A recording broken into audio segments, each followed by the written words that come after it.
देवता को आकर पूजा लेनी पड़ेगी, तब पूजा मानी जाएगी। भगवान ने कहा उसमें क्या बड़ी बात। अब भोग लगने लगा। भगवान एक रूप से तो ग्वाल बालों के बीच में खड़े, एक रूप से गिरिराज महाराज के ऊपर प्रकट हो। अब जो भी मेवा मिष्ठान पकवान प्रस्तुत किए जा रहे हैं, सब भगवान बड़े आनंद से पा रहे हैं। तो मधुमंगल कभी गिरिराज महाराज को देखे और कभी भगवान को देखे। तो कहा भैया कन्हैया, एक चीज तो मेरे समझ में नहीं आ रही है। भगवान ने पूछा क्या? कहा जैसा तेरा मुंह है वैसा तेरे गिरिराज का भी मुंह है, ये क्या खेल है? भगवान कहते हैं देखो भैया मधुमंगल, आज तक तो आप लोग भोग लगाते नहीं थे, अब तो पहली बार इनको पूजा मिल रही है। अब इसके पहले भी तो ये कुछ खाते पीते होंगे। हाँ वो तो है, हमारी कोई कुछ नहीं देता था, हमारी गैया मैया आकर के अपना दूध इनको देती थी। तो जिस गाय का दूध मैं पीता हूँ उसी गाय का दूध इन्होंने भी पिया है। तो जैसा इनका मुंह वैसा हमारा मुंह। भगवान ने मधुमंगल को समझाया, समझ में आ गया और खूब आनंद से भोग लग रहा है। तो मधुमंगल कहते हैं कि भैया कन्हैया, तेरा देवता कब का भूखा है, अब जो थाली जाए 56 भोग की, भगवान सब भटक जाए।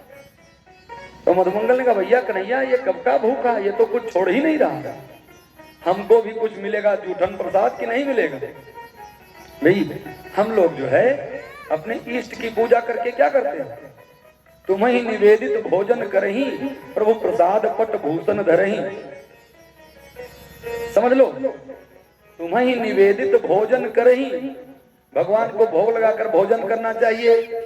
प्रभु प्रसाद पट, पट माने होता है वस्त्र, भूषण का मतलब होता है आभूषण, सोना चांदी जो भी लेके आओ, सबसे पहले किसे निवेदित करो?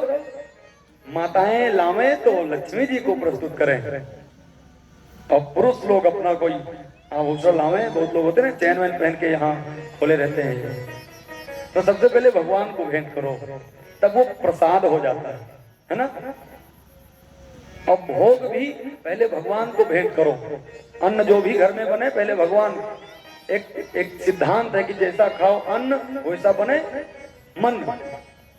अब अगर भगवान को निवेदित नहीं किया जाएगा तो अन्न दोषपूर्ण होगा, अन्न दूषित रह जाएगा, तो बुद्धि भी दूषित होगी।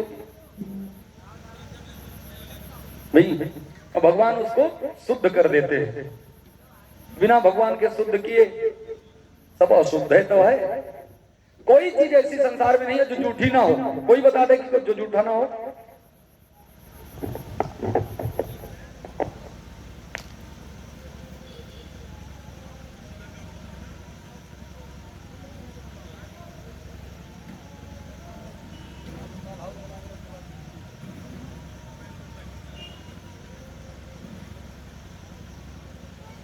आज और कल 2 दिन बनाना है, उसके बाद ठीक चलेगा। बोलो भक्तवत्सल भगवान की। हाँ, थोड़ी सावधानी से हम लोग श्रवण करें, भगवान की कृपा से जो मिला है उसी में संतुष्ट बस। थोड़ा एक भाव जो है, जब ये सब व्यवस्थित रहता है, कुछ बातें रह जाती हैं संभालने में, तो ठीक है, जो भी है भगवान की कृपा है, ध्यान से श्रवण करें। इस संसार में कोई भी वस्तु ऐसी नहीं है, चाहे वो वस्त्र हो, चाहे वो अन्न हो, चाहे जल हो, चाहे दूध हो, सब पर ध्यान दो। दूध है तो उसे पहले बछड़ा बछिया जूठा कर देते हैं, अन्न है तो उसे कीड़े मकोड़े जूठा करते हैं, करते कि नहीं करते? वस्त्र है तो इसे तो कीड़ा ही छोड़ता है वस्त्र, तो कीड़े का ही ये मैला है जो हम रेशमी पहनते हैं। रेशम कीट होते हैं ना। बोलो भक्तवत्सल भगवान की जय। किसने दिया? कीड़े मकोड़े का जूठा खाकर हम अपने आप को बड़ा शुद्ध और पवित्र मान रहे हैं। और तो छोड़ो, घर में आने के बाद मक्खियां, घुन, ये सब अन्न में अपना अपना चींटियां, क्या बचा है जो जूठा ना? और इतने नहीं, इसी अन्न के लिए इतनी बेईमानी, झूठाई, अब उसके बाद पा जाओ इतना दोषपूर्ण होते और पा जाओ और गटक जाओ सबका जूठा कूठा, छीना झपटा तो है। दूध पी रहा है बछड़ा, गाय को दुहना है, खींचकर अलग किया जाता है अपने लिए। सोचो भाई, इतना कुछ कर रहे हो, है भैया, काटते हो, उसको दवाई करते हो, कितने जीव जंतु कट जाते हैं, दवाई में खत्म हो जाते हैं, और वही लेकर के आए हो। हाथ जोड़कर निवेदन है, बिना भगवान के भोग लगाए। अरे एक इससे एक अच्छाई ये होगी कि जब आप भगवान का भोग लगा कर पाएंगे तो सारा दोष खत्म हो जाएगा, क्योंकि भगवान निर्दोष हैं। भगवान कहते हैं सब मम प्रिय सब मम उपजाए। तब वो सेवा में मान लिए जाएंगे, सबकी सेवा हो जाएगी उससे। और अगर कहीं जबरदस्ती करोगे, निवेदन समझ में आ रहा है कि नहीं आ रहा है? बोलो भाई, माताएं बहनें नहीं बोल रही, ठीक है ना? भोग लगना चाहिए कि नहीं लगना चाहिए? इससे एक फायदा और होगा, भगवान को भोग वही लगेगा जो भोग लगाने लायक होता है। भगवान को वो तो भोग नहीं लगेगा ना, उल्टी सीधी चीजें जो लेकर के आते हैं लोग। अरे एक बात और है, वो किसी को मार कर खाने वाले खाने के बाद यही कहते हुए मिलेंगे ठीक नहीं रहा।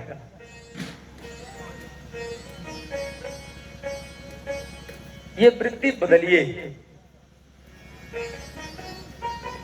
शाकाहार को अपनाइए। करहि आहार शाक फल कंदा, सुमिरहि ब्रह्म सच्चिदानंदा। जब आहार शुद्ध होगा तो विचार और व्यवहार भी शुद्ध होगा। आहार शुद्धि नहीं हुई तो एक तो वैसे इतना अशुद्ध पहले से है, और उसमें एक तो वैसे तमाम मर गए बेचारे न चाहते हुए भी, और आपने उसमें मार के भी मिला दिया। तो इन चीजों से बचने का प्रयास करें। देखो, भगवान प्रकृति की पूजा करवा रहे हैं, ये संसार का नियम है। संपूर्ण प्रकृति एक दूसरे के विरोधाभास में है। सारी प्रकृति, पृथ्वी से आकाश अलग, पानी से आग अलग, बोलो भाई है अलग कि नहीं अलग? सब एक दूसरे से अलग। स्त्री से पुरुष अलग, स्त्री से पुरुष कितना अलग है, बोलो सच्चिदानंद भगवान की। लेकिन जब यही स्त्री पुरुष मिल जाते हैं तो पूरक बन जाते हैं। यही आग और पानी मिल जाते हैं, यही आकाश तत्व और पृथ्वी तत्व जब घट बन जाता है तो घटाकाश, घट में आकाश उतर आता है, सम्मिलन हो जाता है, तो एक घड़ा बन करके, एक घट बन करके हमारे लिए कितना सहायक बन जाता है। आदितिरतश्चार थे सुविज्ञः सुरा, तेजो वारि मृदाम यथा विनिमयो। तेजो वारि मृदाम यथा विनिमयो। तेज का जल से, मृदा से ऐसा व्यापार कर दिया है भगवान ने। पानी पृथ्वी और तेज को ऐसे सम्मिश्रण कर दिया है कि हम लोग गरे गरे पढ़े लिखे ज्ञानी मानी, ये क्या है? यही तीन चीज प्रमुख, यथा विनिमयो यत्र त्रिसर्गो, त्रिसर्ग बना दिया। तो इस नाते निवेदन यह है कि एक अपनेपन का भाव पैदा करो। प्रकृति अपनी ही है, इसका संरक्षण करो। ध्यान से सुनो भैया, आपका घर है तो वहां कुछ पौधे लगाने का प्रयास करो। लोग कहते हैं समय ये नहीं है, क्या करें, नहीं कोई काम ही नहीं है। सुनो, आजकल लोग बीमार हो रहे हैं, बीमार हो रहे हैं, शुगर हो गए महाराज, ब्लड प्रेशर हो गए, 30 साल के नए में बीमारी दूर देश में तो ठीक ठाक है। अच्छा केवल अच्छा अच्छा खाओगे हैं? जब प्रोटीन और विटामिन खूब शरीर में पहुंचेगा और उसका कोई उपयोग नहीं होगा उस शक्ति का, तो वो इकट्ठा होगा, तब कहोगे यूरिक एसिड हो गए, शुगर हो गए, ब्लड प्रेशर हो गया है। ये सब बीमारी कोई बीमारी नहीं है। जल्दी से जल्दी भोजन तैयार हो जाए, इसके लिए किचन में कुक्कुर हल गया। कुक्कुर, पहले कुक्कुर को लोग भगाते थे। संस्कृत में कुकर का अर्थ ही कुत्ता होता है। संस्कृत में कुकर माने कुत्ता, एकदम कुकरे लिखा है। अब जब कुकुरे पेट के भोजन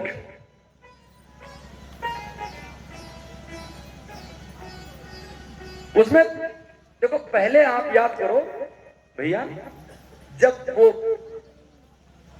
बटुली बोलते थे ना उसको, खखरा बटुला बटुली ये सब जब था, तब चावल बनता था, दाल बनती थी, तो वो नहीं वो फटकता था, एकदम कूदता था। जेम्स वाट ने ट्रेन बना डाला वही देखकर, और इन लोगों ने कहा कि 3 मादी है कि खत्म, कहीं बैठो 5 मिनट में अब आई गए। तो वो पकता कहाँ है, वो तो फटता है भीतर। वो बहुत भयानक है, बीमारियों का जनक है। अच्छा बताओ, जब गैस पे बना के भोजन करोगे तो पेट में क्या बनेगा? थोड़ा सा व्यवसायिक दृष्टिकोण को बदलिए, थोड़ा सा 1-8 घंटा एक बिंदु के रूप में काम कीजिए। अरे और लोग बहुत कुछ कर रहे हैं। सोचो, इसी देश में हफ्ते का एक दिन है, दुकानें बंद हो जाती हैं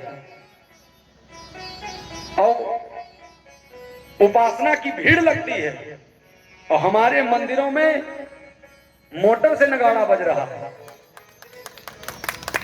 मोटर से नगाड़ा बजेगा। हनुमान जी कहते रहो बच्चा, आज तुम्हें नहीं टाइम है तो मुझे टाइम नहीं रही। तब पूछते हो हमने किसका क्या बिगाड़ा है? 1 घंटा समय देना पड़ेगा। इकट्ठा हो गए, कहीं समाज में किसी को समस्या है, कहीं किसी परिवार में किसी को समस्या है। हर जगह पैसे नहीं काम करता है, कुछ जगह आपकी बुद्धि लग जाएगी तो बात आगे बन जाएगी। इसी समाज में हमारे कितने लोग हैं जो बहन बेटियों के शादी विवाह के चक्कर में पिसे जा रहे हैं, फूटे जा रहे हैं। कैसे करेंगे, कैसे करेंगे? हमारा दायित्व है जो थोड़ा सा संघर्ष में उसे संभालें। देखो कोई पंजाबी भीख मांगता हो तो बताओ, बोलो सच्चिदानंद भगवान की जय। तो प्रकृति की सेवा की चर्चा है। प्रकृति एक इकाई के रूप में मिलकर के प्रकृति बनी है। एक पूरी प्रकृति में से एक तत्व कोई हटा दीजिए, एक तत्व कोई हटा दीजिए, काम चलेगा? सब खेल खत्म। एक हटाओ, आग पानी पृथ्वी आकाश कुछ भी हटा के एक देखो, बात बिगड़ जाएगी। उसी तरह से हमारा जो ये समाज है, इसमें हम किसी को भी छोड़ देंगे तो हमारी पूर्णता नहीं रह जाएगी। भगवान ने गोवर्धन की पूजा करवाई और कहा इंद्र की पूजा महेंद्रम किं करिष्यामि, ये इंद्र की पूजा क्यों करते हो? नंद बाबा मान ही नहीं रहे थे। भगवान कहे कि इंद्र की पूजा ना करो, तो नंद बाबा कहे कि लाला अरे परंपरा से होती चली आई है तो करने दो। तो भगवान ने कहा महेंद्रम किं करिष्यामि, कर्मणा जायते जंतु कर्मणे विलीयते, सुखम दुखम भयम क्षेमम कर्मणेवाधिपद्यते। सुख दुख भय क्षेम सब कर्म के आधार है, सब कर्म के अंतर्गत है। महेंद्रम किं करिष्यामि, भगवान कहते हैं महेंद्र माने इंद्र ने ये किया है कि गौतम ऋषि के साथ छल किया है, इंद्र ने ये किया है। पूजा भी करो, किसी चरित्रवान की करो, जिसका चरित्र ऐसा हो कि भेष बदलकर पराई स्त्री के साथ जो संसर्ग करे उसकी पूजा करोगे। बोलो भक्तवत्सल भगवान की जय। क्या उसका इतिहास नहीं जानते हो? राम ही भरत ही भेंट न होई, राम जी को भरत मिल न पावे, ऐसी योजना बना रहे, इंद्र की पूजा करोगे आप? इंद्र की पूजा बंद करवाई और गोवर्धन की पूजा विधि पूर्वक हुई। अच्छा देखो, अब भोग लग गया, भोग के बाद आचमन हुआ। अब प्रदक्षिणा और नमस्कार बचा है। प्रदक्षिणा का मतलब होता है परिक्रमा। परिक्रमा, आप जिस देवता की भी पूजा कर रहे हैं तो परिक्रमा करनी ही चाहिए। यानि कानि च पापानि जन्मांतर कृतानि च तानि सर्वाणि नश्यन्तु प्रदक्षिणा पदे पदे। अगर परिक्रमा मार्ग नहीं है तो आप भाव की परिक्रमा इस तरह करेंगे। श्री सच्चिदानंद भगवान की जय। तो गिरिराज महाराज की परिक्रमा भोग लगने के बाद आरंभ हुई। पूरा ब्रजमंडल 7 कोस के गिरिराज महाराज की परिक्रमा कर रहा है और यह समाचार इंद्र तक पहुंचता है कि मेरी परंपरा से चली आ रही पूजा बंद कर दी गई है।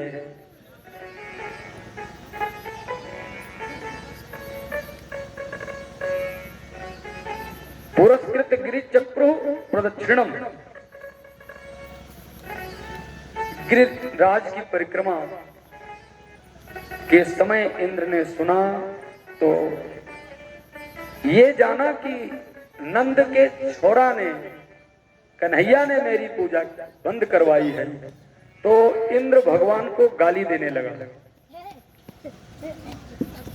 अपने मत में इंद्र भगवान को कहता है वाचालम बालिसम अस्तब्धम अज्ञम पंडित मानिना।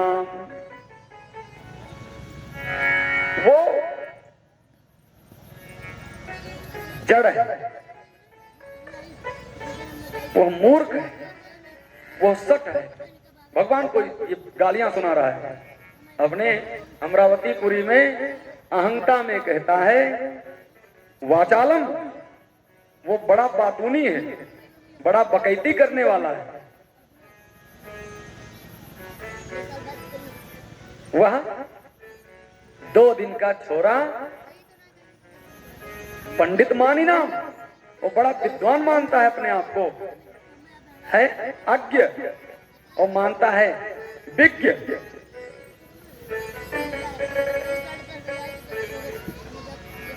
मारे क्रोध के इंद्र तमतमाया और गणम सांवर्तकम नाम। आदर सुखदेव जी महाराज कहते हैं, हे राजन, इंद्र ने मारे क्रोध के गणम सांवर्तकम नाम मेघानाम चांतकारिणाम। इंद्र ने सांवर्तक नाम के गणों को प्रेषित किया है।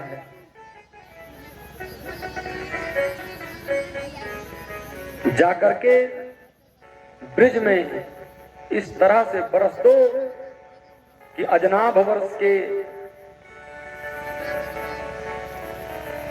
मानचित्र से सारा ब्रजमंडल ही खत्म हो जाए, ये मैं देवराज इंद्र आदेश देता हूं। तो ये सांवर्तक नाम के जो मेघ हैं, ये अंतकारी मेघ हैं। जब जल प्रलय आनी होती है तब ये बरसते हैं। तो स्थूला धारा, ये बूंद नहीं गिरते हैं, ये स्थूल धारा गिरते हैं, एकदम धारा गिरती है, जिसको बादल फटना बोलते हैं। ये अपने पूरे वेग से चले और यहाँ तो ग्वाल बाल ब्रिजबालाएं सब गिरिराज महाराज की परिक्रमा में आनंद है। अचानक से साए साए हवाएं चली, घनघोर बिजली कड़की, दामिनी के धड़कन पे नन्हे नन्हे बछड़े बछियां, ग्वाल बाल के अभी जने हुए छोटे छोटे बालक, ये सब अपनी गैया मैया, अपनी जननी मैया के हृदय से चिपक गए। अच्छा, एक बात है, जब प्रकृति में कुछ अनहोनी होनी होती है तो मानव से पहले पशुओं को पता चलता है। जो लोग ये जानते हैं, कुछ लोगों को लगता है कि पशु से हम ज्यादा बुद्धिमान हैं, कुछ लोगों को यही लगता है कि पशु के पास बुद्धि नहीं है, और हमें लगता है कि आदमी से ज्यादा बुद्धि पशु के पास है। हाँ, अब वो पूछो कैसे? आदमी को कब सोना है कब जागना है इसका पता नहीं है, पशु को कब सोना है कब जागना है पता है। पशु अपने सोने के समय पे सो जाएगा और अपने जागने, पक्षी और पशु सबका नियम है, अपने सोने के समय पे सो जाते हैं और जागने के समय पे जाग जाते हैं। और मनुष्य को देखो तो ये डाटा इस्तेमाल करते हैं, 3 बजे तक 2 GB वाला और 11 बजे तक सो के उठते, 11:30 बजे मंजन मांगते, पूछा तो तोरे मंजनवा है, बोलो भक्तोत्तल भगवान की जय। सुनो, पशु जो आहार ले रहा है वही आहार लेगा। गाय को आप मांस खिलाने का प्रयास कीजिए, भूखी मर जाएगी लेकिन गाय मांस नहीं खाएगी। और शेर को आप घास खिलाने का प्रयास कीजिए, शेर भूखा मर जाएगा, घास नहीं खाएगा। और आदमी के सामने घास रखो, मांस रखो, दोनों साफ कर जाएगा। कर जाता है नहीं कर जाता है? और अगर कुछ बताओ कि भैया शाकाहार अपनाओ स्वस्थ रहोगे तो तार खोपड़ी खाई जाए, कि बाबा लोगों के यह काम है। कहते हैं वही उम्र समय खाए पिए दो फिर देखा जाए। श्री सच्चिदानंद भगवान की जय। तो स्थूला धारा, वो प्रकृति का जब ये हलचल हुआ, प्राकृतिक हलचल को पशुओं ने समझ लिया, सब गैया मैया भगवान की ओर देखने लगी, बछड़े बच्चिया सब भगवान को निहारने लगे। और ऐसा देखकर जो बूढ़े बुजुर्ग थे वे समझ गए कि कुछ बहुत बड़ी घटना घटने वाली है। सब दौड़कर गोविंदम शरणम ययुः, सब भगवान गोविंद की शरण में आए। अच्छा, भगवान यही तो चाहते हैं कि तुम मेरी शरण में आ जाओ। भगवान सदैव यही चाहते हैं कि तुम मेरी शरण में रहो बस। अनन्यास चिंतयन्तो माम ये जना पर्युपास्ते तेषां नित्याभियुक्तानां योगक्षेमं महाम्यहम्। भगवान कहते हैं सर्वधर्मान् परित्यज्य माम एकम शरणं व्रज अहम त्वा सर्व पापेभ्यो मोक्षयिष्यामि मा शुचः। तुम मेरी शरण में तो आ, सर्वधर्मान, सारे तरह के धर्मों का परित्याग कर कर तू केवल मेरे एक धर्म का पालन कर ले बस। तो गोविंदम शरणं ययुः, गोपाः सीतार्ता गोविंदम शरणम ययुः। सब दौड़ करके श्री भगवान की शरण में आए और भगवान ने कहा किसी को चिंता करने की कोई जरूरत नहीं है, सब निश्चिंत हो जाओ, आओ सब जो जहां परिक्रमा कर रहे हो सब रुक जाओ। पूरे परिक्रमा को भगवान ने रोक दिया और दौड़ करके श्री भगवान ने ओहो इत्युक्तो कैन हस्तेन कृत्वा गोवर्धनाचलम दधार लीलया कृष्णस्त छत्राकमिव बालकः। दधार लीलया कृष्ण छत्राकमिव बालकः। जैसे नन्हा सा बच्चा, जैसे छोटा सा कोई बच्चा, जो हम लोग राम छाता उखाड़ लेते थे ना, राम छाता उखाड़े हो नहीं उखाड़े? राम छाता का नाम बदल के हम लोग मशरूम कहने लगे और उसकी भी सब्जी बना के खाने लगे। उसका एक और नाम है जो मैं यहाँ से ले नहीं सकता, जो समझ रहे हैं, उसका एक और भी नाम, तो वो नाम समझ लीजिए। तो उसी तरह से भगवान छत्राकमिव बालकः, भगवान ने राम छाता की तरह गिरिराज महाराज को उखाड़ करके बाएं हाथ की कनिष्ठिका उंगली पे धारण कर लिया। बोलो गिरिराज धरण भगवान की जय हो। अच्छा, कुछ लोग ऐसे हैं जो अभी नहीं जय बोले। 7 वर्ष की आयु भगवान की हो रही है और भगवान ने 7 कोस के गिरिराज को उखाड़ करके और बाएं हाथ की कनिष्ठिका उंगली पे धारण किया। ओहो, कनिष्ठिका पे भी नहीं, नखाग्र भाग पे, अग्रनख, नख के ऊपर, नख पे गिरिवर लीनो धार, उंगली पे नहीं, नख पे। अच्छा, तो अच्छा, भगवान ने ये कनिष्ठिका पे ही क्यों धारण किया? प्रश्न ये उठता है कि भगवान तो अंगूठा, मोटी उंगली थी, इस पे धारण करते, या तर्जनी पे, या मध्यमा पे, या अनामिका पे? इन सब उंगलियों को छोड़कर कनिष्ठिका को ही भगवान ने क्यों चुना गिरिराज को धारण करने के लिए? इसमें भी कारण है। ये जो अंगूठा है, अंगूठा भगवान जानते हैं कि संकट का समय है, ये सब मेरे भक्तजन घबराएंगे, तो अंगूठे की एक विशेष बात है कि इससे आत्मबल बढ़ाया जाता है। किसी को भी हम कहते हैं ना, वेल्डन करते हैं कि नहीं? बोलो भक्तवत्सल भगवान की जय हो। अंगूठा जो है ये आत्मविश्वास बढ़ाने का काम करता है। एक काम और करता है, किसी को नीचा दिखाने का भी काम अंगूठा करता है। नीचा कौन दिखेगा? जो अहंकार कर रहा है उसे नीचा दिखाना। इसलिए एक बात और है, ये शक्ति का स्थान है, अंगूठा शक्ति का स्थान है। शक्ति मतलब आप दुर्गा जी भी कह सकते हो, आप कात्यायनी कह सकते हो, काली जी कह सकते हो, जो कहना चाहो, शक्ति का स्थान है ये। अच्छा, अब तर्जनी से उठाना चाहिए था, तर्जनी से भगवान ने क्यों नहीं उठाया? ये गुरु की उंगली है, ध्यान रहे। तर्जनी के अंदर वो योग्यता है कि तर्जनी किसी को बुला सकती है, तर्जनी हो सकती है, ये किसी को बुला सकती है, तो किसी को आउट भी कर सकती है। दूसरी में नहीं सकती है आउट करने की। आप लोग क्रिकेट देखते हो, अंपायर भी यही उंगली उठाता है। बोलो सच्चिदानंद भगवान की जय। तर्जनी से नहीं उठाया क्योंकि ये गुरु की उंगली है, इसके नीचे गुरु पर्व है। हस्तरेखा विज्ञान को जो समझते होंगे, अलग अलग ग्रहों की पूरी स्थिति है। अब इस पे अगर चर्चा करेंगे तो ये चर्चा थोड़ी पीछे होगी। और कंस रासलीला, कंस वध तक कथा चलनी है, और अभी 11 बजे के बाद लोग थकने लगते हैं, तो प्रसंग से ज्यादा जुड़े रहने का प्रयास करें। तर्जनी से नहीं उठाया क्योंकि ये गुरु की उंगली है, और ये मध्यमा जो है ये शिव की उंगली है। बोलो सच्चिदानंद भगवान की। ये भगवान विष्णु का, ये दुर्गा जी का स्थान, ये भगवान विष्णु का स्थान, ये भगवान शिव का स्थान है।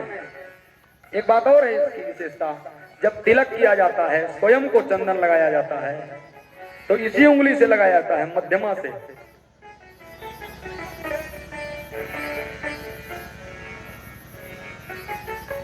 ये मध्यमा, तो इससे उठाना चाहिए था, अनामिका से।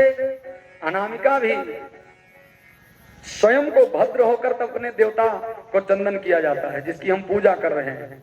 तो जब चंदन करेंगे अपने पूज्य की, अपने इष्ट की, तो इससे ये सूर्य की उंगली है अनामिका। अब बची ये उंगली, यहाँ तो सबका काम है, बची ये छोटी वाली उंगली, तो इसका एक नाम बहुत खराब है, इसको लोग कन्नी उंगली कहते हैं। और अगर यहाँ की भाषा में बात करें अवधी में तो कहें कानी उंगरिया, मतलब उंगरिया कानी है। भगवान ने कहा जो जिसको सम्मान नहीं दे रहा है समाज, जो समाज की दृष्टि में अनुपयोगी है। जब देखो हम लोग पढ़ रहे थे विद्यालय में, तो जब पढ़ाई में मन नहीं लगता था तो क्या कहते थे, गुरुजी, मतलब छुट्टी लेने के लिए, बोलो सच्चिदानंद भगवान की। तो ये इतनी कन्नी उंगली ऐसी है कि गुरुजी भी कहते जाओ तुम पढ़े हो। भगवान ने कहा जिसकी कोई बड़ाई नहीं, बदनामी ही बदनामी है, उसे बड़ाई दिया जाए।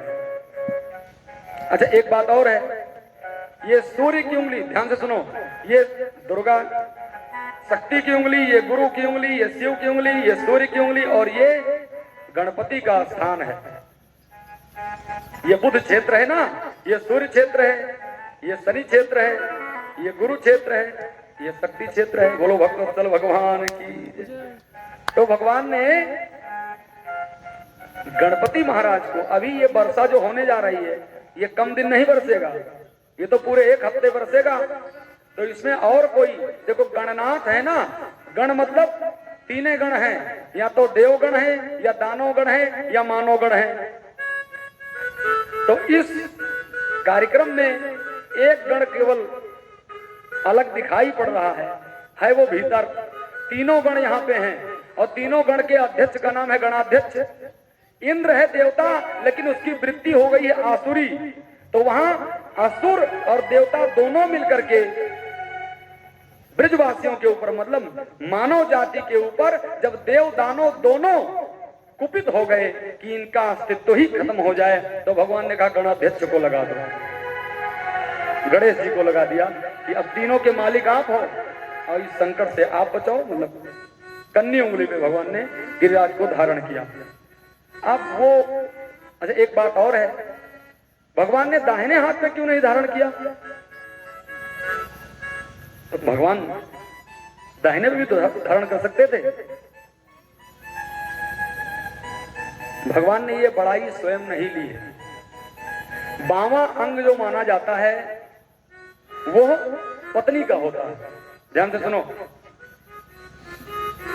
पत्नी बामांगी होती है, तो स्त्री को भगवान ने ये कार्यक्रम स्त्री को सौंपा है। आप भागवत जी को जैसे देखेंगे एकदम ऊपर, तो एकदम बाएं में जो है, एकदम बाएं अंग में वो स्त्री है। स्त्री का अर्थ होता है राधा। भागवत का मतलब होता है भगवान।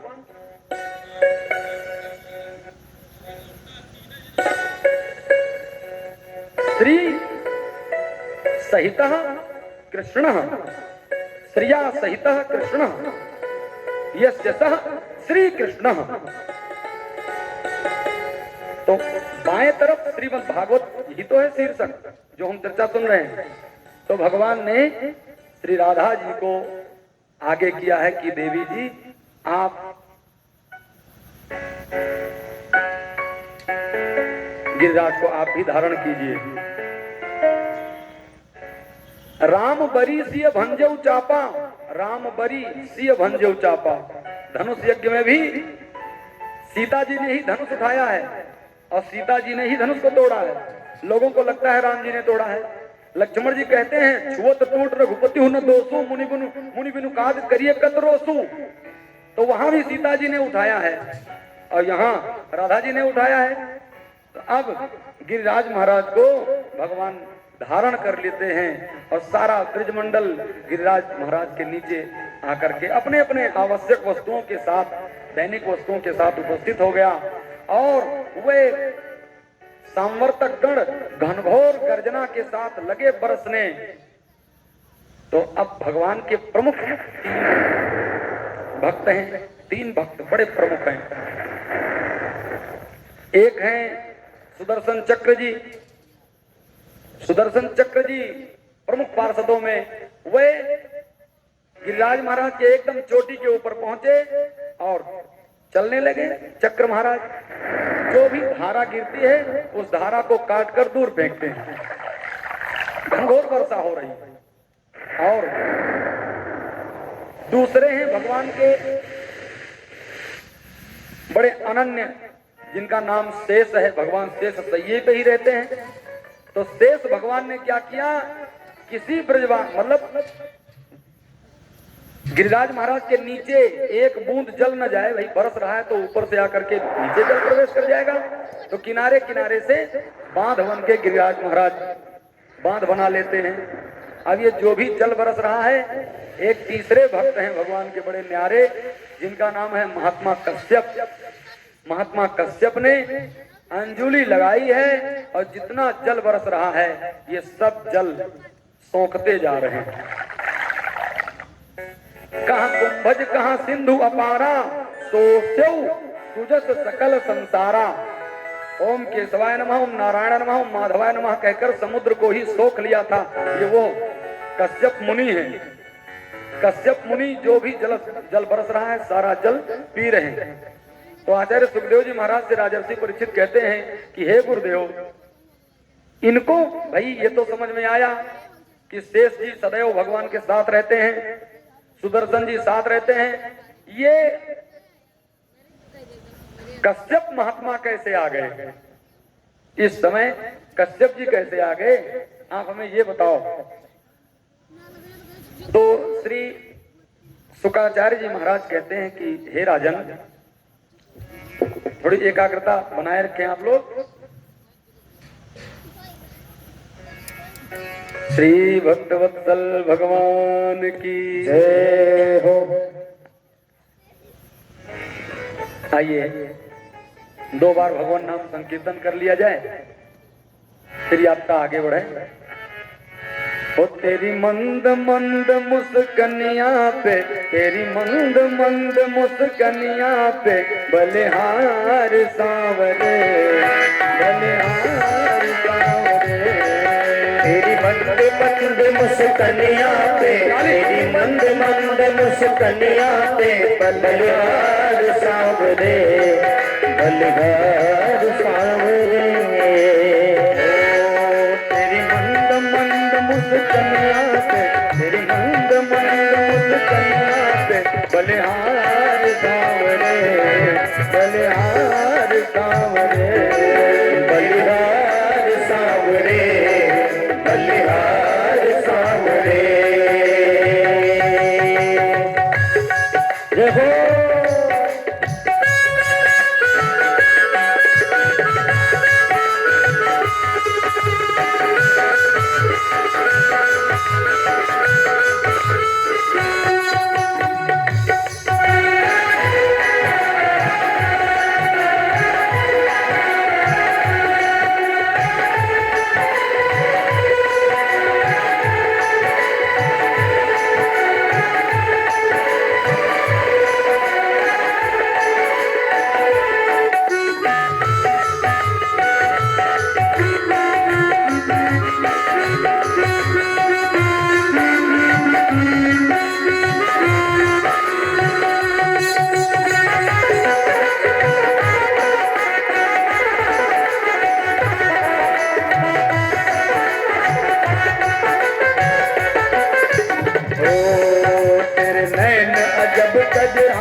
कृष्णा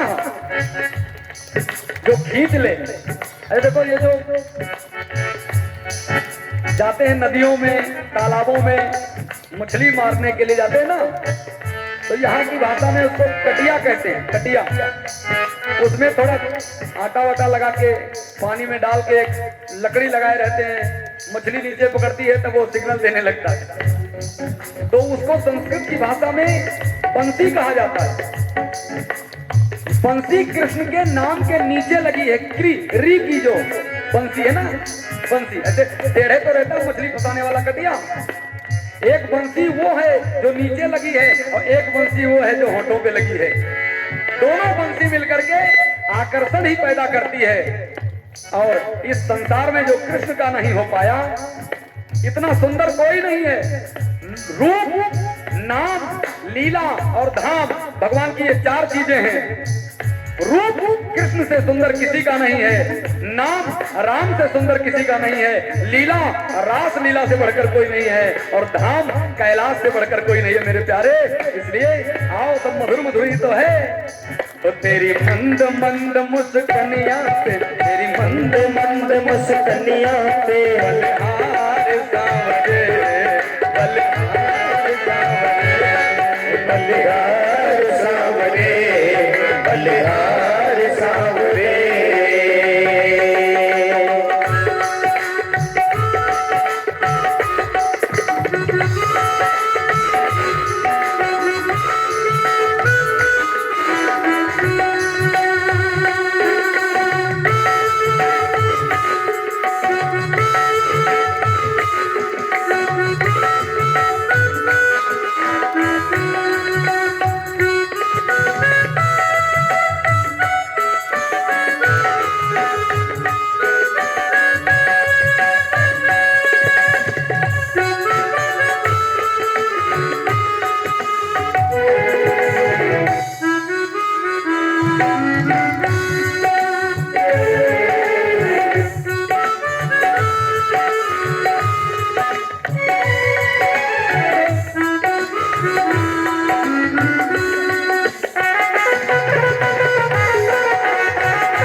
अजब कजरारे मटके ये कारे कारे, तेरे नैन अजब कजरारे मटके ये कारे कारे, तेरे नैन अजब कजरारे, तेरे नैन अजब कजरारे मटके ये कारे कारे, तेरे नैन अजब कजरारे मटके ये कारे कारे।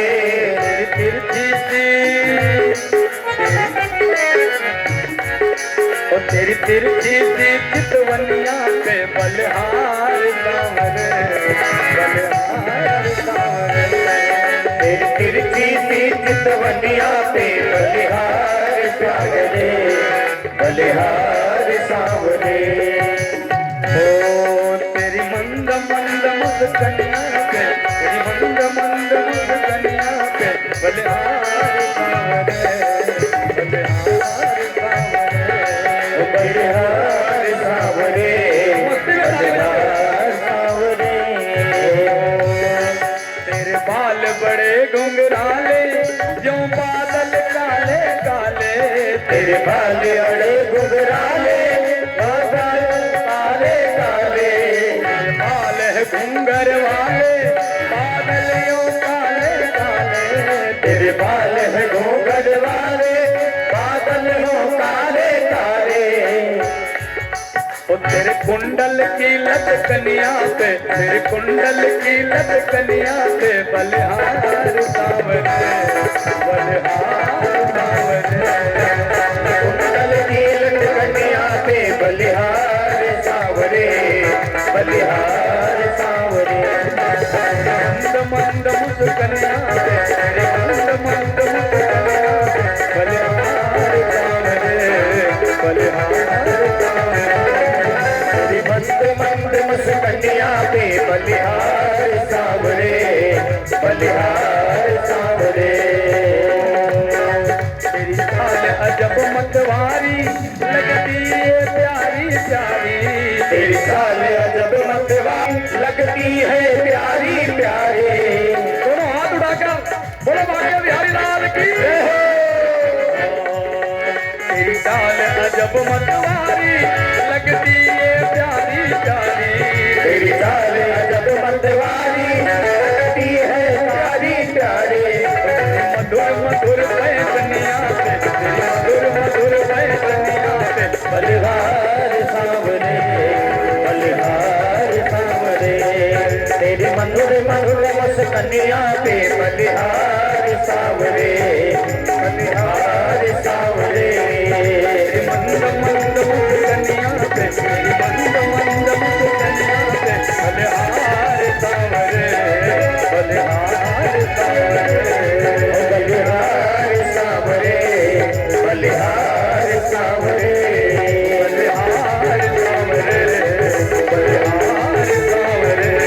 बलिहार सावरे, बलिहार सावरे, बलिहार सावरे, बलिहार सावरे, बलिहार सावरे, हरिवार सावरे, बलिहार सावरे,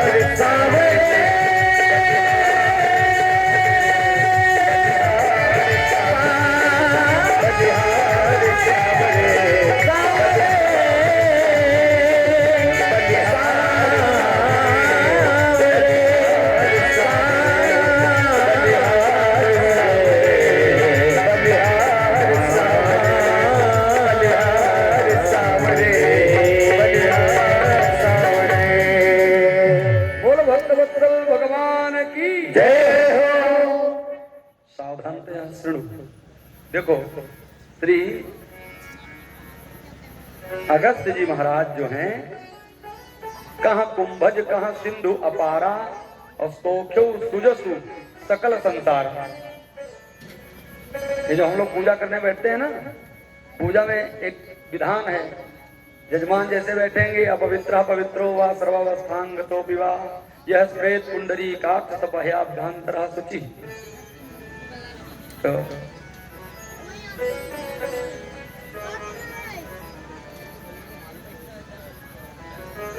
स्वस्ति न इंद्रो वृद्धस्रवाः स्वस्ति नः पूषा विश्ववेदाः स्वस्ति नस्तारक्षो अरिष्टनेमिः। ध्यान से सुनो, वैदिक वैदिक दिव्य मंत्र शांति पाठ, जहाँ ये अरिष्टनेमिः स्वस्ति न इंद्रो अरिष्टनेमिः। ये अरिष्टनेमी कौन है? अरिष्टनेमी कुंभजी हैं, जिन्होंने सिंधु को सोख लिया था। यही 3 मंत्र कहा था, ओम केशवाय नमः, ओम नारायणाय नमः, ओम माधवाय नमः। हम कोई पूजा करने बैठते हैं तो गागर, इसको क्या तुलना दी गई है? इसको घड़े की तुलना दी गई है शरीर को। अब इस घड़े में उस सागर को उतारना है। परमात्मा कैसे हैं? परमात्मा सागर के समान है। तो इस घड़े में उतर जाएं, जैसे भाई अगस्त्य जी ने अपने बल से तो समुद्र सोखा नहीं था। केशवाय नमः, भगवान केशव का ध्यान करके, नारायणाय नमः, भगवान नारायण का ध्यान करके, और भगवान माधव का ध्यान करके। तो जैसे समुद्र को सोखने की क्षमता अगस्त में आ गई थी, वैसे ही हे परमात्मा, आप समुद्र के समान हैं, आप हमारे भीतर उतर आइए। ये भाव से आचमन किया जाता है। आचमन, आचरण हमारा मन कैसा आचरण करे? ब्रह्म को प्राप्ति करने का आचरण हो जाए, इसलिए पूजा की जाती है। बस पूजा का इतने मतलब है कि हम ब्रह्म के हो जाए। तो ये अगस्त्य जी जो है, ये यहाँ भगवान गोवर्धन की पूजा में जल पीने आए कैसे? ध्यान रहे, यही तो प्रश्न किया है सुखदेव जी महाराज ने कि शेष जी आए समझ में आता है, सुदर्शन जी आए समझ में आता है, ये अगस्त्य जी कैसे आ गए? तो कहा एक समय की बात है, जब भगवान राम का वनवास हो गया था और कुछ समय बीता, भगवान चित्रकूट में निवास कर रहे थे। 2-4 महीने बीते, माता जानकी जी कहने लगी भगवान श्री राम से कि हे प्रभु, बहुत दिन हो गया किसी ब्राह्मण को भोजन नहीं कराया, तो किसी ब्राह्मण को बुलाते। जब तक किसी संत ब्राह्मण को भोजन न कराओ तो रसोई अशुद्ध बनी रहती है। रसोई जो है ये अन्नपूर्णा को ही अच्छा नहीं लगता, रसोई की गरिमा गिरती है। तो भगवान ने कहा देखो देवी, यहाँ जंगल में कहाँ रसोई बात कर रही हो, कंदमूल फल खा के हम ही लोग रह रहे हैं चित्रकूट में, और ब्राह्मण को बुलाओ तो बढ़िया कुछ मधुर मधुर भोजन कराओ, है ना, कुछ खीर पूड़ी और साग महाप्रसाद बैकुंठी सब बने तब तो कोई बात हो। यहाँ कंदमूल फल खा के हम ही जीवन यापन कर रहे हैं। एक काम करो, अभी जिद ना करो, जब हम अयोध्या चलेंगे तो वहां जितने ब्राह्मणों को इच्छा हो उतने ब्राह्मणों को बुला लेना, लेकिन अभी हम खुद संघर्ष में हैं। माता जानकी जी कहने लगे कि आप चिंता ना करो महाराज, आप तो बुलाओ बस। भगवान ने कहा देखो सीते, किसी बात की जिद नहीं करते। माता जानकी जी ने कहा कि देखो आपको तो एक बात मेरी माननी ही पड़ेगी। अच्छा, इससे पहले भगवान मान चुके थे। भगवान कह रहे थे सीता तुम अयोध्या में रहो, माता पिता की सेवा करो। माता जी वो भी नहीं मानी। लक्ष्मण जी से भी कहा कि भैया अयोध्या में रहकर राज्य को संभालो, पिताजी को संभालो। लक्ष्मण जी भी नहीं माने। तो जो दोनों लोग साथ में को मानने वाले हैं नहीं, क्या माने बताओ। तो माता जानकी जी ने फिर कहा कि किसी ब्राह्मण को बुलाओ। भगवान ने कहा कि देखो वहां भी नहीं मान रही थी, यहाँ भी नहीं मान रही है। तो कहा महाराज विवाह हो जाने के बाद सबके साथ यही होता है, पहले तो हम लोग मानते हैं जब तय तमाम होता है, और एक बार जब हो जाता है तब सब कुछ तो आप लोगों को मानना रहता है कि नहीं। और जितने विवाहित लोग हैं सब समझ रहे होंगे। तो भगवान ने कहा जब नहीं मान रही हो तो मानना तो हमारी मजबूरी है, चलो हम बुलाते हैं, आप व्यवस्था करो। अब आप लोगों को एक ध्यान रखना चाहिए कि पति की जो इच्छा ना हो वो काम ना करें। आप दबाव बनाएंगी तो वो तो मान ही जाएंगे। गृहिणी से ही घर चलता है, उनकी नहीं मानेंगे तो किसकी मानेंगे। लेकिन एक बार पति का भी मन टटोलना चाहिए कि ये चाहते क्या। तो भगवान ने कहा ठीक है आप व्यवस्था करो, हम बुलाते हैं। माता जानकी जी ने कहा क्या व्यवस्था करना, एक ब्राह्मण बुलाओ, हमारी सगी सहेली हैं अन्नपूर्णा गौरी जी, और हमारा क्या, उनकी 2 बहुएं हैं, 1 बेटा है, दोनों बहू बुला लेंगे और बेटे को भी बुला लेंगे। मन कहे और ब्राह्मणों को बुला लो। भगवान ने कहा पहले एक पवाओ, बाद में उसको पवा ले जाओगे तो और भी बुला लेंगे। तो कहा हाँ आप बुलाओ, ये सीता की रसोई है। राम बिना मेरी सोनी अयोध्या, लक्ष्मण बिन ठकुराई, और सीता बिन मोरी सोनी रसोईया, दुखड़ा कहा न जाई। बोलो भक्तवत्सल भगवान की ध्यान से सुनो। तो माता जानकी जी की इस बात को सुनकर भगवान कहते हैं महाराज अगस्त बाबा आपका निमंत्रण हमारे यहाँ है, आज पधारो। भगवान का क्या है, भगवान ने आंख बंद किया और जिसको चाहे जिसको बुला लें। भगवान ने आह्वान किया अगस्त बाबा, भाई जिसका आह्वान भगवान कर लेंगे उसे तो तुरंत आना है। अगस्त बाबा आ गए। थोड़ी देर बाद माता माता जय जयकार हो, प्रभु जय जयकार हो। भगवान ने कहा ब्राह्मण देवता आपकी जय जयकार हो, आओ स्वागतम। स्वागत भगवान ने खूब स्वागत किया अगस्त बाबा का। अगस्त बाबा बैठे, कहा देखो मैया भूख बड़े जोर से लग रही है, तो कहा इसीलिए आपको बुलवाया है हमने, खूब भोजन करो, चकाचक खूब व्यवस्था है। तो कहा हाँ भैया जल्दी भोजन करते ना, जब करते हैं तो ठीक से करते हैं, हाँ कभी कभी भोजन करते हैं, कहाँ समय रहता है, भोजन बनाओ फिर हैं पाओ। तो ये समस्या में हम नहीं पड़ते, हम तो भजन वाले हैं। तो आज करेंगे ठीक से माँ के हाथ का भोजन। मैया ने कहा ठीक लाला व्यवस्था करते हैं। मैया ने खूब दिव्य दिव्य पकवान बनाए, कई तरह की साग और सब्जियां, दाल हैं और अचार और तमाम तो पेय पदार्थ बना डाले, है ना।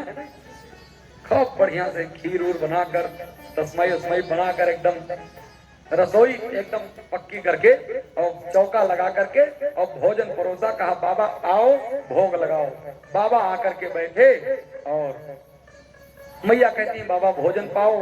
तो बाबा कभी हाथ देखें, कभी आकाश की ओर देखें, कभी राम जी की ओर देखें, कभी माता जी की ओर देखें। तो माता जी कहती हैं कि बाबा पाओ इधर उधर क्या देख रहे हो।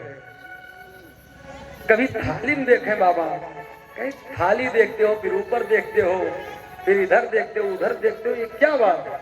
तो कहा मैया और तो सब ठीक है, लेकिन अब ऐसे छोटी छोटी कटोरियां, गिलास, वो मैंने बर्तन जो थे, छोटी छोटी थाली, छोटे चम्मच, कटोरी, कटोरा जो जो था, सब छोटे छोटे थे। तो भगवान ने, अगस्त जी ने उठाया, कहा मैया ये नहीं समझ पा रहे हैं कि ये दवाई है कि भोजन है।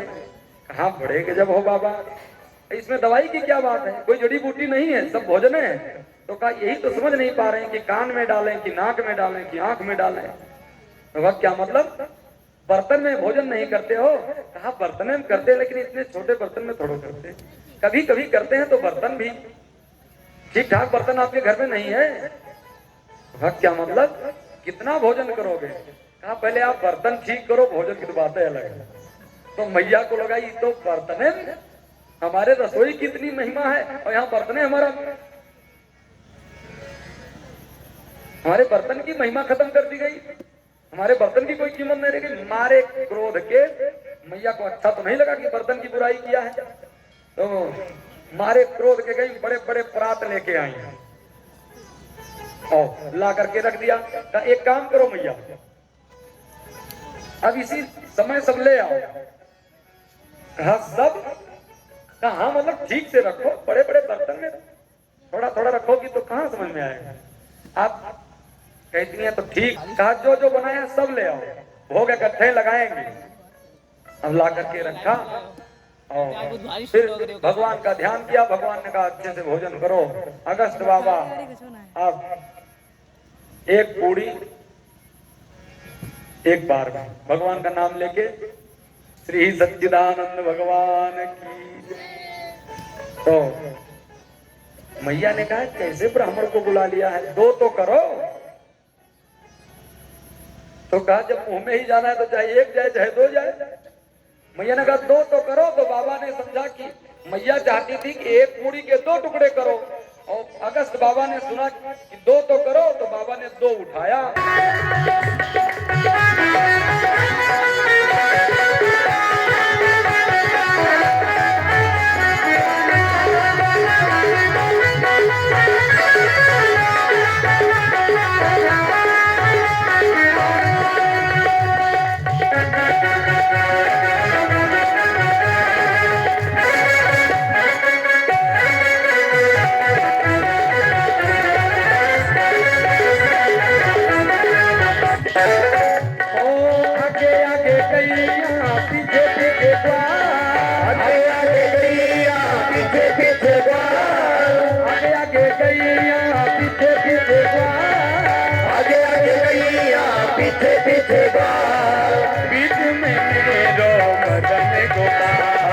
बीच में मेरो मदन गोपाल, बीच में मेरो मदन गोपाल, बीच में मेरो मदन गोपाल, बीच में मेरो मदन गोपाल। छोटी छोटी गैया छोटे छोटे ग्वाल, छोटी छोटी गैया छोटे छोटे ग्वाल, छोटी छोटी गैया छोटे छोटे ग्वाल ग्वाल ग्वाल ग्वाल ग्वाल ग्वाल, छोटो तो मेरो मदन गोपाल। छोटे छोटे ग्वाल, छोटो तो मेरो मदन गोपाल।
बात बने, थोड़ा ताली बजाओ तो कोई बात बने, थोड़ा मुस्कुराओ तो कोई बात बने।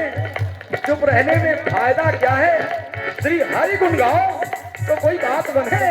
आहा, एक कारी कारी गैया गोरे गोरे ग्वाल, काली काली गैया गोरे गोरे ग्वाल, काली काली गैया गोरे गोरे ग्वाल, काली काली गैया गोरे गोरे ग्वाल, श्याम वरण मेरो मदन गोपाल, श्याम वरण मेरो मदन गोपाल, श्याम वरण मेरो मदन गोपाल, श्याम वरण मेरो मदन गोपाल, छोटी गैया छोटे छोटे ग्वाल, छोटी छोटी गैया छोटे छोटे ग्वाल, तो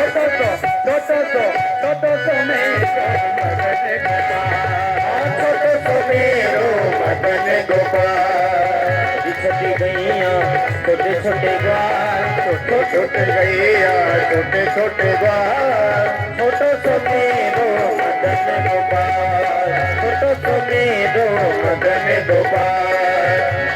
जय हो।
का खाए गैया का खाए ग्वाल, का खाए गैया का खाए ग्वाल, का खाए गैया का खाए ग्वाल, का खाए गैया का खाए ग्वाल, का खाए गैया का खाए ग्वाल, का खाए गैया का खाए ग्वाल, का खावे मेरो मदन गोपाल, का खावे मेरो मदन गोपाल, छोटी गैया छोटे छोटे ग्वाल, छोटी छोटी गैया छोटे छोटे ग्वाल, छोटो सो मेरो मदन गोपाल, छोटो सो मेरो मदन गोपाल, छोटो सो मेरो मदन गोपाल, छोटो सो मेरो मदन गोपाल, छोटो सो मेरो मदन गोपाल, छोटो सो मेरो मदन गोपाल, छोटो सो मेरो मदन गोपाल, छोटी छोटी गैया छोटे छोटे ग्वाल, छोटो सो मेरो मदन गोपाल, छोटो सो मेरो मदन गोपाल, छोटो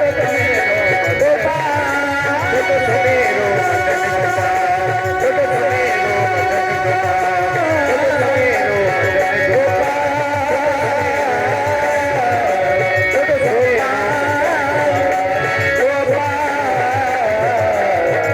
मेरो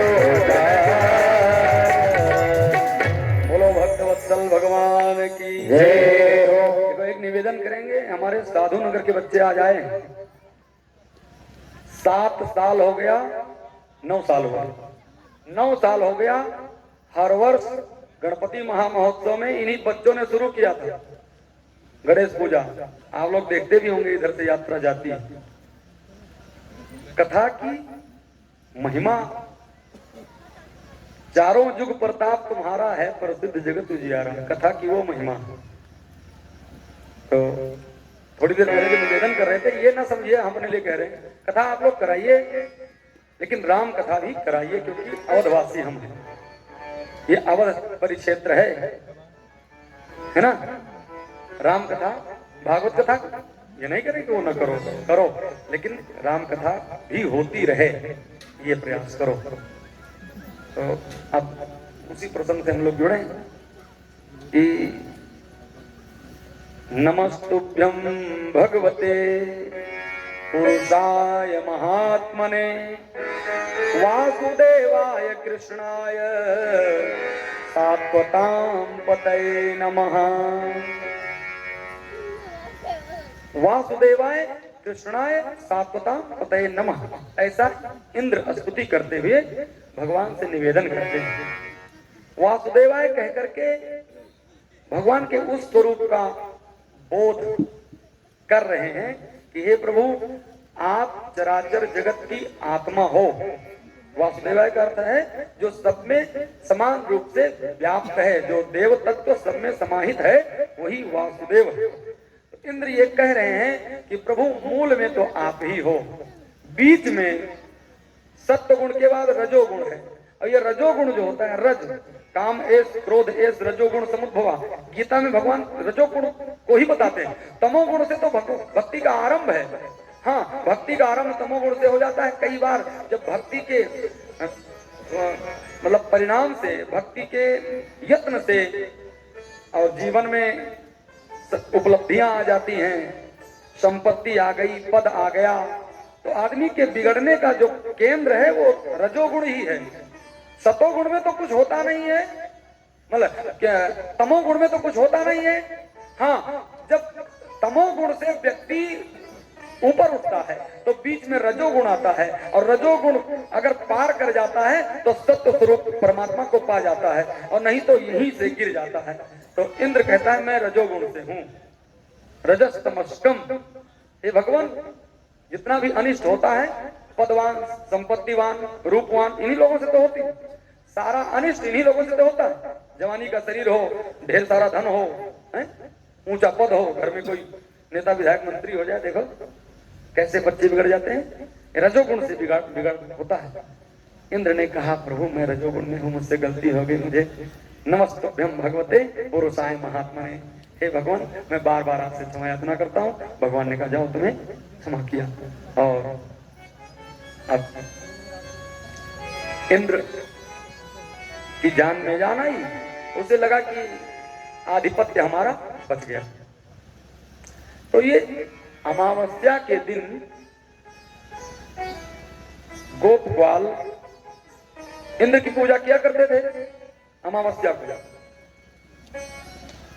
कार्तिक मास की अमावस्या तिथि को प्रत्येक वर्ष ग्वालवाल इंद्र की पूजा किया करते थे। श्री भगवान ने इंद्र की पूजा को बंद करवा दिया, और तो उस दिन पूजा हुई नहीं। अब दूसरा दिन जो आया तो कार्तिक मास का शुक्ल पक्ष की प्रतिपदा तिथि आ गई, परिवा जिसको हम लोग बोलते हैं। तो परिवा तिथि में गोवर्धन महाराज की पूजा की तैयारी हुई, 56 भोग इत्यादि बना, लोगों ने बनाया, और गिरिराज महाराज की सेवा के लिए बाण गंगा को भगवान ने प्रकट किया। और सब लोग कथा में पहले सुन ही रहे हो कि सबसे पहले किसी भी पूजा में जल की आवश्यकता होती है। जल नहीं होगा तो आचमन कैसे करेंगे, आसन शुद्धि कैसे करेंगे, स्वयं की शुद्धि कैसे करेंगे, और औषधियों की शुद्धि कैसे होगी, जल सबसे पहले ही लगता है। तो अब जल नहीं था तो बाण गंगा प्रकट हुई गिरिराज महाराज के पास में। तो ये पूजा आरंभ हो गई। द्वितीया को इंद्र को समाचार मिला, ध्यान से सुनो। द्वितीया को इंद्र ने सुना कि मेरी पूजा बंद कर दी गई है, तो उसने सांवर्तक नाम के गणों को भेजा। अब द्वितीया के बाद तृतीया से, द्वितीया को पूजा की समाचार इंद्र तक पहुंची, तृतीया से जल बरसना शुरू हुआ भयंकर। तो अब 7 दिन तक जल बरसा, 7 दिनों 7 रात्रि तक बरसा। तो कौन सी तिथि आई? 7 और 3 दसवीं को क्षमा याचना मांगी इंद्र ने गौ माता के साथ, भगवान ने क्षमा किया। अब दसवीं के बाद आती है एकादशी तिथि। तिथियों की देखो, एक मास के 2 पक्ष होते हैं, एक महीने के 2 पक्ष होते हैं, शुक्ल और कृष्ण। ध्यान से सुनो। कुछ लोगों के मन में भ्रम है कि एकादशी व्रत कौन सा रहा जाए, कौन सा न रहा जाए।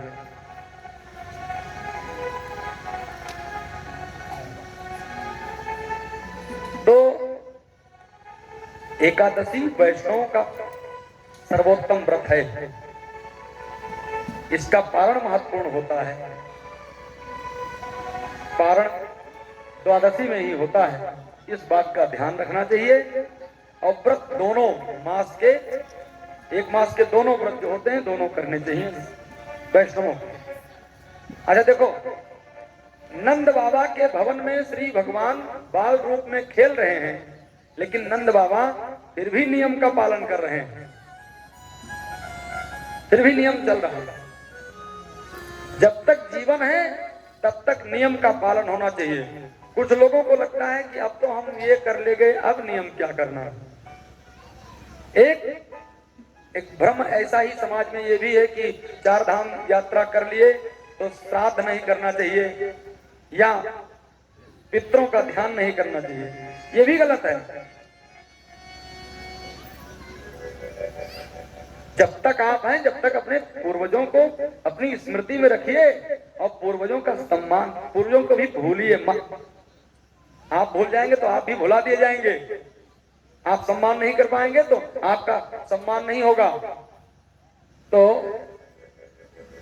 एकादशी व्रत श्री नंद बाबा करते थे। अच्छा, एक नियम होता है, इसमें जितने लोग बैठे हैं अपने अनुभव से समझ लेना कि मैं क्या कह रहा हूं। अगर आपकी आदत पड़ी है रोज सूर्य भगवान को जल देने की, स्नान करके जल पीने की, तो चाहे जो हो जाए, आपसे बिना स्नान किए सूर्य भगवान को जल दिए आपके भीतर वो जल जा नहीं सकता।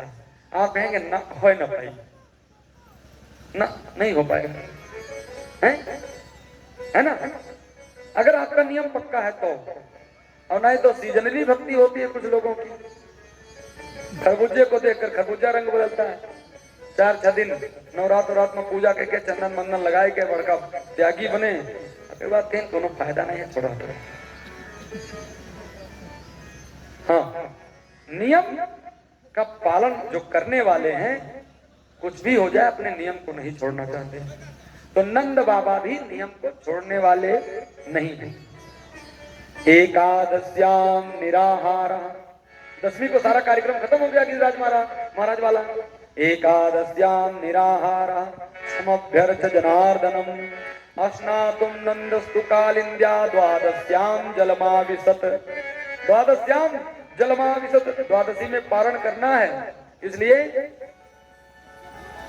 जल्दी से जाकर के स्नान करूं, फिर कुछ दान करूं और फिर जल पीऊं, ये तो नियम है। अच्छा, एकादशी के बाद द्वादशी तिथि आ रही थी, लेकिन थोड़े देर के लिए आ रही है।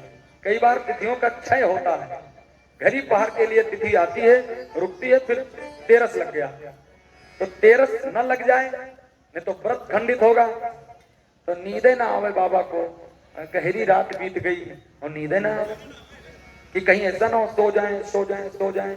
हम लोगों को भी, इसमें लोग बैठे हैं, कहीं महत्वपूर्ण कार्य से जाना होता है तो ये भी रहता है कि सोए लो, फिर ये भी रहता है कि कहीं सोए ना जाओ। दोनों समस्याएं हैं ना। तो नंद बाबा प्रतीक्षा कर रहे थे, आंख लग गई तो सपने में लगा कि शायद देर हो गया। अब बस उठे, एक बैग कपड़ा उठाया, सपने में लगा कि शायद चिड़िया बोलने लगी, तो कपड़ा उठाए और सीधे जमुना जी में 12 बजे रात में प्रवेश कर गए। जमुना जी में मध्य रात्रि में जाकर प्रवेश करके स्नान करने लगे। आप लोग भी इस बात का ध्यान रखें, कहीं तीर्थ में जाएं, कहीं नदी सरोवर में जाएं, मध्यकालीन रात्रि में स्नान घर में भी नहीं करना चाहिए। स्वास्थ्य के दृष्टिकोण से भी ये लाभकर नहीं है। और पौराणिक शास्त्रोक्त संविधान में भी इस बात की वर्जना की गई है, इसका वर्जित किया गया। रात मध्यकालीन रात्रि में स्नान न करें। हाँ, तो गए और स्नान करने लगे। तो वरुण देवता के पार्षद हैं, वे जल की रखवाली करते हैं। तो जैसे बाबा ने 2 बार डुबकी लगा